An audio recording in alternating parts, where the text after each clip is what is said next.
Hey guys, Killix here. Multi-rank 1 Holy Paladin, Mythic Plus title holder every single tier.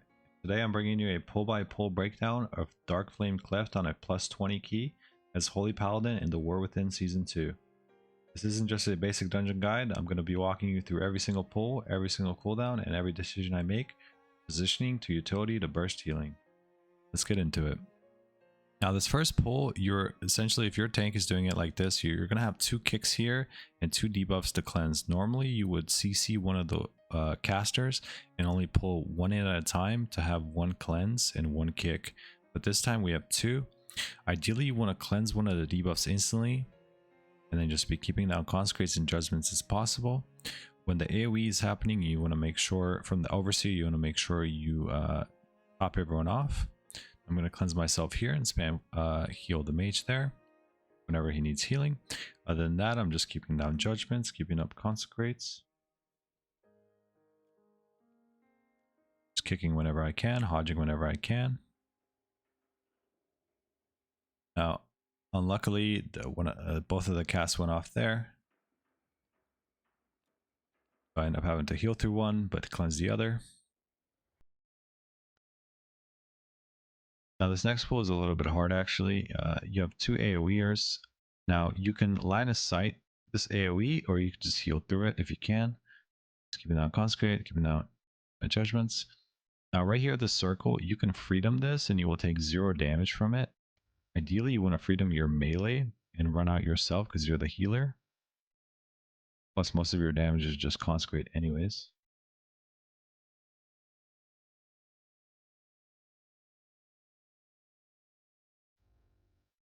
And we want to prepare for these AoEs before they happen. So right there we put up tiers, down consecrate judgment, so we don't have to consecrate judgment during the healing part. Just top everyone off in between the heals. Just doing as much damage as we can and as much healing because we want to top our entire party off here before the next AoE. Right, so we want to rotate our cooldowns properly.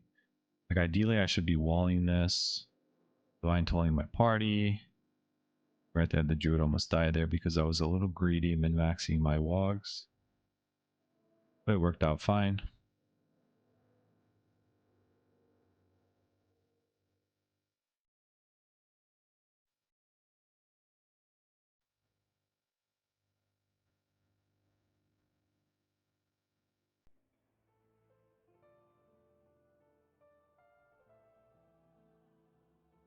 This pull you're really just kicking. And you're stunning the rock thrower if it's spam casting rock throws. Other than that, you're just kicking the wick lighter and you're just cleansing the debuff.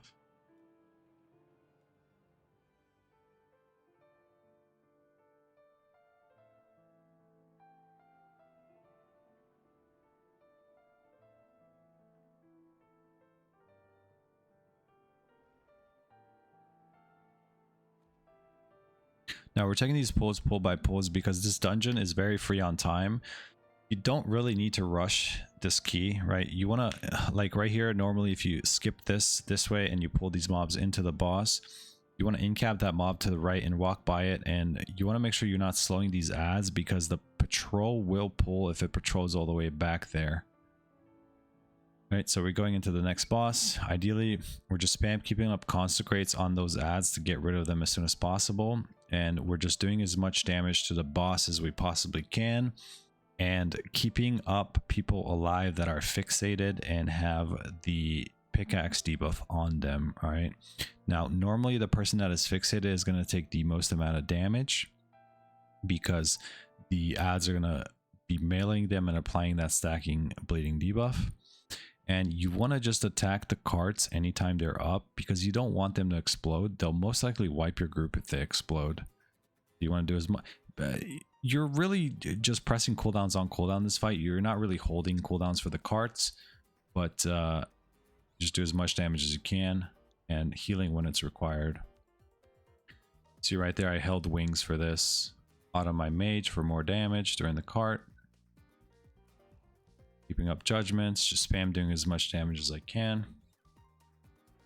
keeping my party alive. If the charge is on me, I'm going to aim it to the wall. Okay, so here it is on me. I'm aiming it to the close wall. I pre-horse, I run to it, I run out of it. You don't want to be too close to the boss when it's charging, because then it might hit you and it could potentially kill you. And you don't want to be too close to these train tracks, because the cart hitting you is going to knock you back and it'll most likely kill you in most situations. Right here, the fixate is on me, and I choose to bubble this fixate because the boss is at 40%, and I know I'm going to have bubble up before the next boss no matter what, potentially during the next pull. Ideally, I want to have bubble up for the boss. So bubbling this boss early forces you to not be able to bubble the next pull, which you don't really want to bubble the next pull anyways to begin with. Right there, my party's taking a ton of those bleed stacks, so I'm forced to spam heal them. But I'm trying to keep down consecrates as much as I can, judgments as much as I can, just to pad on these ads. Now these ads don't count on Warcraft logs or whatever for rankings, so the DPS on them is a bit irrelevant, but it is fun to pad on them. Keeping my group as much as I can, heal the tank whenever it's needed to heal the tank. This boss actually does a decent amount of tank damage, so sometimes you might need a random spot heal. This is a fight you can keep up beacons on your DPS though, not your tank.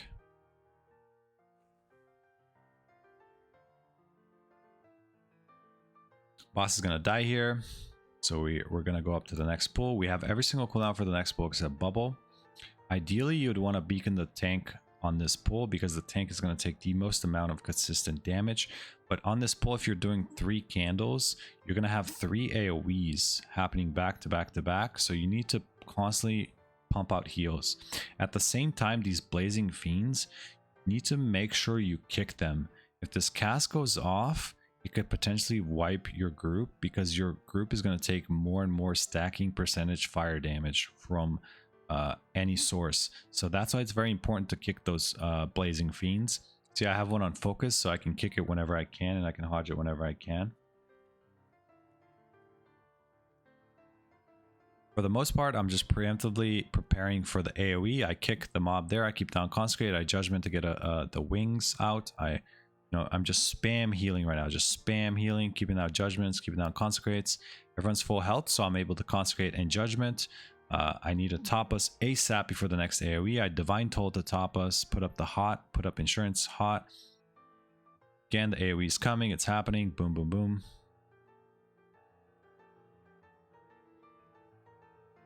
Now you could use a lot of these weak auras and these add-ons to preemptively heal for these mechanics. I'll have those linked in the description down below as well. So now it's down to 1 candle, so this pull is drastically easier now.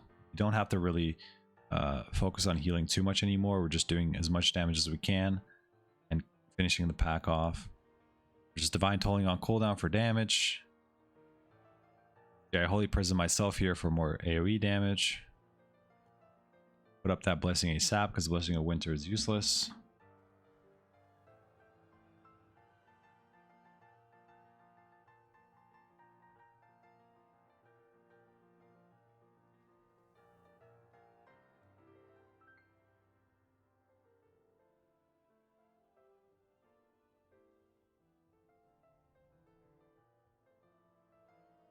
This pull, you're just focusing on stopping all of the casts. If you're doing this entire room all at once, your group needs to be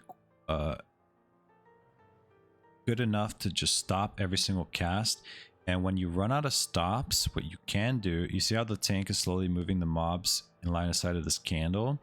You can use this candle to line of sight. So right here, we're actually going to LOS this next cast because we don't have any more stops. Ideally, I should have blinded there, but we chose to line of sight anyway, so only the tank is getting the debuff, and by the time the next cast goes off, mobs die. Now on this next fight specifically, we're going to pull it with 2 of the casters. We CC the 3rd caster. You want to make sure you kick one of the casters if you're doing this pull the entire time, or hodge it if you need to. And you want to light as many candles as you possibly can during this fight. Now you're a Holy Paladin, right? So you're considered melee on this fight. This means that you and the rogue is gonna potentially get the mechanic, right?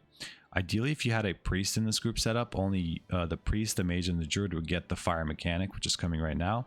But in this case, the rogue got it, right? So the rogue has to know, you as well have to know, and the rogue or whatever melee DPS you have in your group has to know that they have to run out for candles. So right here, we missed 2 candles. Not ideal, but it's fine. We want to just focus on healing here. This is mostly rot spread damage pressure. It's not really instant burst, so there's really no rush to top the party here. You can just do damage, just kick the mobs, stun the mobs whenever you want. If you want to, keep down consecrate, keep down judgments. Now the next mechanic is going to be dousing breath here. You want to make sure you divine protection all of these and rotate aura mastery, bubble, sack, and wings accordingly. Right here we kick the next mob, we get the next mob in. We're going to have to cleanse here as well. We're going to have a mechanic here where we need to cleanse on the druid right there. On the wicker barrage, 2 seconds before it comes out, you need to pre-position yourself next to a candle and just horse run through and light as many candles as you can. Now with horse up, you can light 3 candles every single time, so don't try to light more than 3. All right, so we need to top ourselves here. Just dodge that. I ended up bubbling that because I panicked. Right, so I can press bubble here because the boss is high enough to where it'll be up before the next boss. But you want to make sure you have lay on hands, bubble, and every single cooldown before the Candle King boss, because that's actually the hardest boss in the game. So you want to have every single cooldown.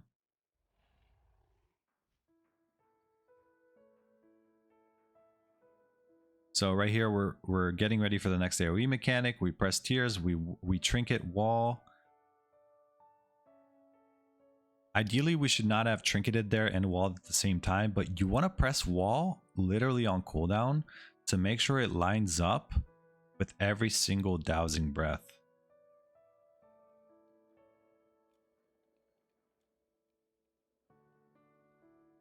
Doing damage, we're just dodging stuff, we're positioning the extinguishing gust on the marked candle that we want to extinguish, because you only want to extinguish 1 candle this entire fight. You don't want to extinguish more than 1, but you want to light as many candles as you possibly can with the fire.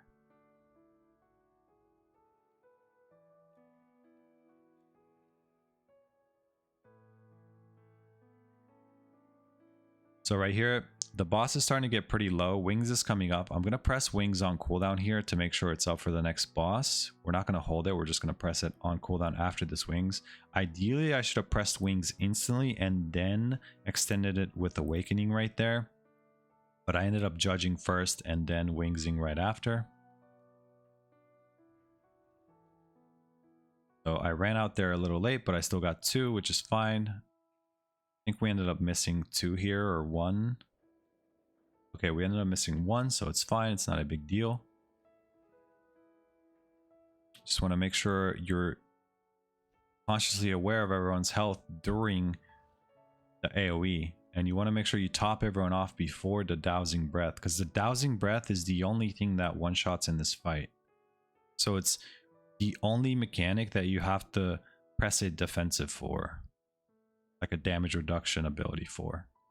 Right, so we have wings coming up in a minute and a half, and we have bubble coming up in a minute. I'm going to auto myself to get it up faster, because we have 1 more pull, and then we have the boss. Right, we have the hardest boss in the game coming up.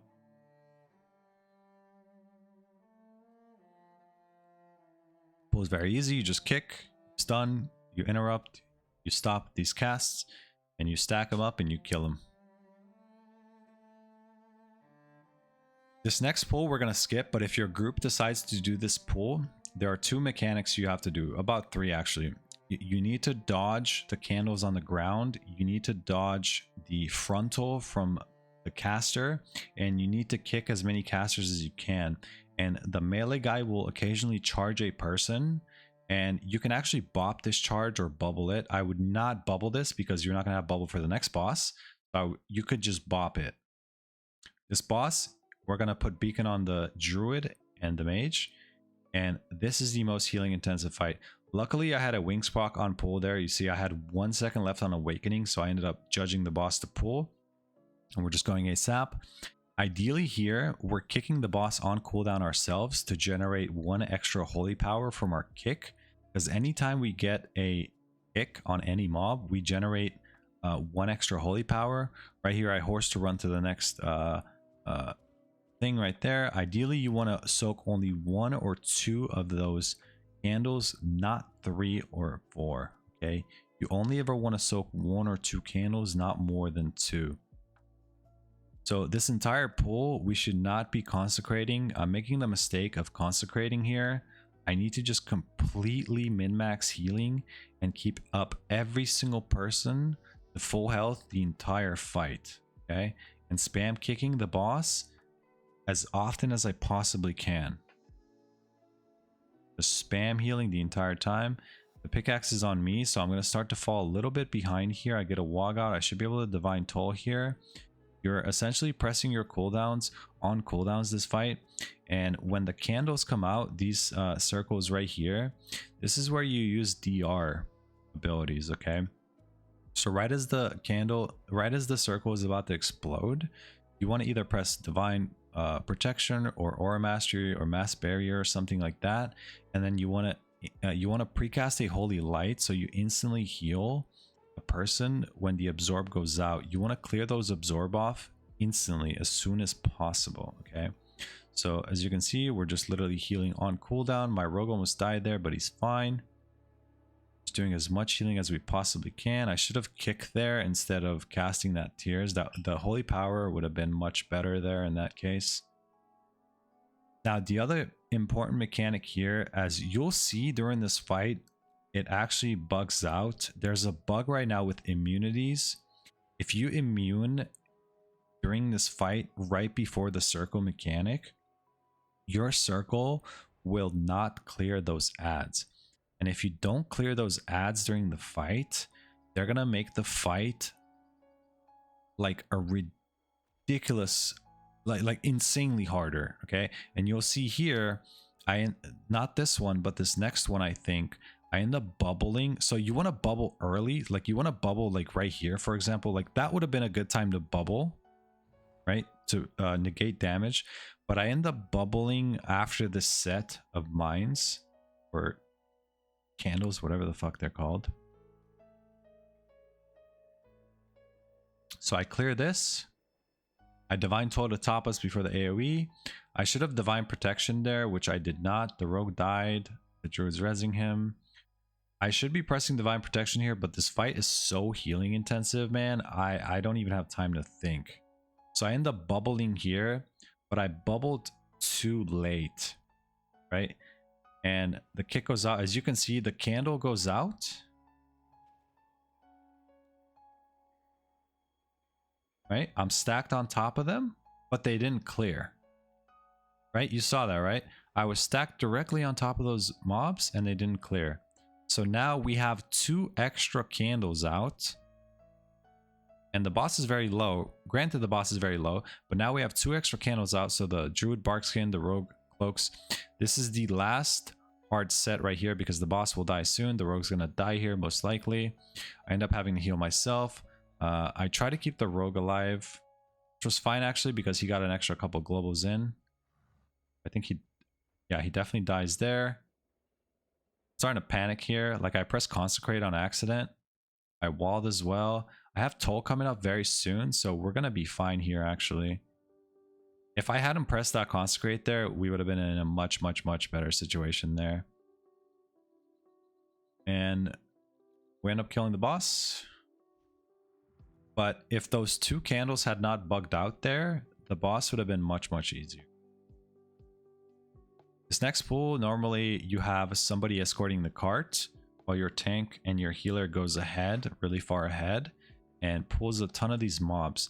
Now here you want to swap beacon on the tank and yourself, and you want to try to get a candle so you can stay near your tank and spam cleanse your tank and spam heal your tank if he needs to be healed. And you want to just keep down judgments on the mobs as much as you can and keep down consecrates as much as you can just to pad a little bit of damage. essentially all you're doing this pool is following your tank around, keeping him alive, spam cleansing him, getting a candle when it's about to run out, and when your candle is about to run out, you want to run it into the cart to refresh the cart. So right here, I let my candle run out. I ended up getting another one, and I'm just trying to keep down consecrates and do as much damage as I can. My rogue pulled threat there, so I ended up bopping him just in time before he died. We're doing this area in 2 pulls because we have plenty of time right now. I autumned the mage here because I don't really need it for healing or anything like that. I need to cleanse the tank here, but I'm trying to keep up consecrates as well, so I end up sacking and cleansing the tank. I don't have cleanse here. My tank's going to start to be in trouble here a little bit because I don't have a cleanse. Cleanse him on cooldown basically, and just spam healing him right now. Doing as many consecrates as I possibly can right now. Cleansing the tank whenever I need to, dodging the swirlies.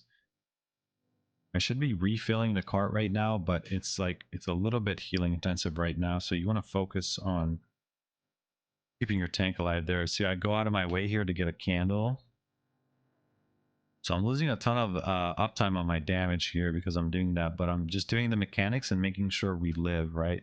Because sometimes doing the mechanics over healing or over doing damage is a lot more important to keep your group alive. As the tank whenever I can. Try to run the candle into the cart, but it doesn't matter at this point because the cart's already at the end, so the light is gone.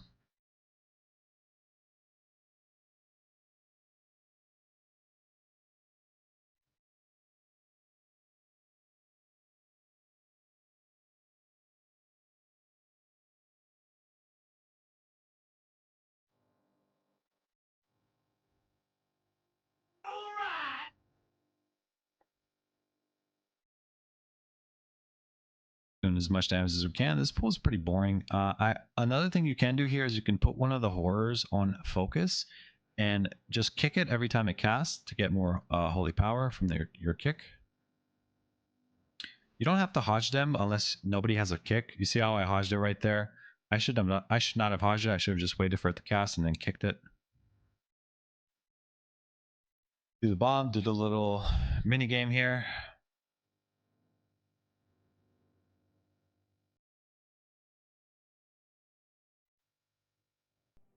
Right, so this next pull is a little bit intensive, especially if you're doing it onto the boss, right?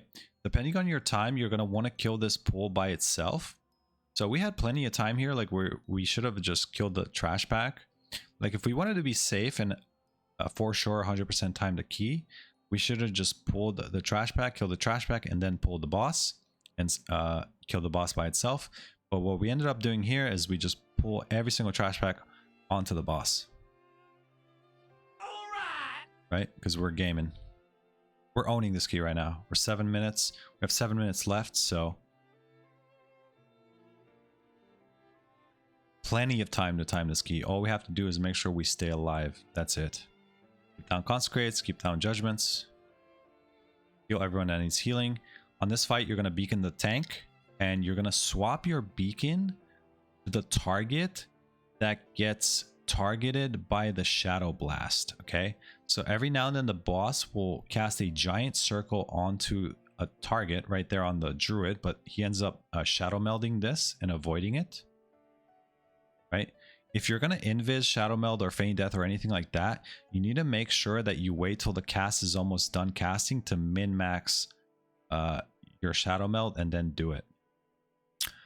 Right here, we also want to make sure we kick the boss so he spawns less ads, because when the boss starts casting, he will spawn ads in waves, and the more the channel goes off, the more ads come out. At the same time, we're cleansing the tank and we're swapping beacon to the target that gets shadow blast. And we also need to prepare for eternal darkness, right? We need to have every single cooldown up aside from defensives unless you need them. So like for example, you could aura mastery a darkness, but you don't really want to wall or bubble a darkness because the shadow blast could kill you, right? So you need to have enough cooldowns for the shadow blast to live it, right? So you need to have wall every single shadow blast and some sort of some form of other cooldown. Depending on the key level, 2 cooldowns might not be enough, 1 might not be enough, right? So for example, on a plus 20, if I get targeted by Shadow Blast and I Aura Mastery and I Divine Protection, I will still die. So I need something else. I need some other form of damage reduction. Whether it being from my Blessing of Dusk, from one of my talents, or one of my trinkets. You see here, I didn't have wall, I didn't have Aura Mastery, and I didn't have anything other than trinket, so I ended up bubbling there just to be safe, right? Because the ads are dead, the boss is almost dead. We need to just live 1, maybe 2 more Eternal Darknesses. Now here, if I get targeted by a Shadow Blast again, I know I'm fine because I still have my trinket. Luckily, the mage gets targeted. He melds this or invises. I forget which one he does. He invises it, so he still has meld in case he gets targeted. At the same time, you or your tank is moving the cart around the candle, okay? And you want to make sure every now and then, if your candle is running out of fire, you want to refill it. Ideally, you do not, as a healer, you do not do this during the Eternal Darkness. So during this mechanic right here, you are not the person that's filling the candle. Somebody else is. Your only main focus during the Eternal Darkness is to spam heal every single person. Right? It goes on the rogue. He can just vanish this, luckily. So we're getting pretty lucky with the Shadow Blast. They're not going on me. But if they start spam going on me, then I'm going to be in trouble here. See, as I have literally 0 defensive cooldowns right now, aside from my trinket. But my trinket should be enough to live it by itself. My mage also has Mass Barrier, which if the boss doesn't die before this Eternal Darkness, we're going to Mass Barrier. The rogue has Cloak here. He can cloak this, which he does. Very good play by him. We're going to move the candle through the boss. We're going to refill the candle with the fire right next to it. The ads are going to come here in a second, so we're going to have to kick the boss right now. Auto myself on this fight because I want to make sure we're alive during this AoE. I wall the AoE. I precast Holy Light. I just spam wogs, Divine Tolls. I have wings up. The Shadow Blast is on me here. I don't have wall, but I do have trinket. But the boss dies. Right? So that's an easy time right there, baby. Plus 15. That's it, guys. A full plus 20 Darkflame Cleft walkthrough from a Holy Paladin POV. If this helped you, let me know in the comments and drop a like. I stream all my runs live on twitch.tv/KillaKTV. Come through if you want to ask questions or see these guys in real time. Thanks for watching, and I'll see you in the next one.